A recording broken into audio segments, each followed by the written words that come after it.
This emergency couldn't have come at a worse time for the UK, and the ministers who left the crisis meeting all know it. Apart from anything else, there'll be a new Prime Minister this week, probably with a different take on the situation. Still, the UK can't do nothing in the face of what it regards as a provocation by Iran.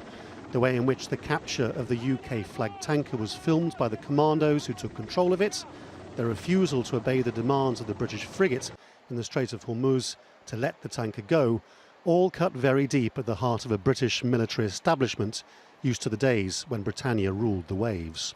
Consequently, the Foreign Secretary told Parliament that the UK would seek a European-led maritime mission to the Gulf because Iran had to understand the consequences of its actions. So if Iran continues on this dangerous path, they must accept the price will be a larger Western military presence in the waters along their coastline, not because we wish to increase tensions, but simply because freedom of navigation is a principle which Britain and its allies will always defend.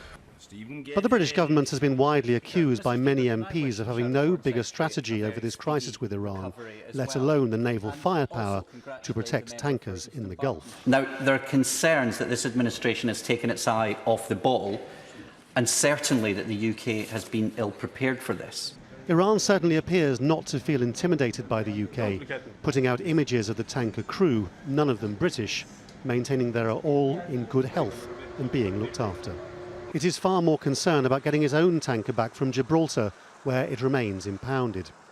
If the UK did that, the crisis would be over, but it would be the wrong signal to send to the Americans, who continue to pressurise London to follow their harsher line with Tehran.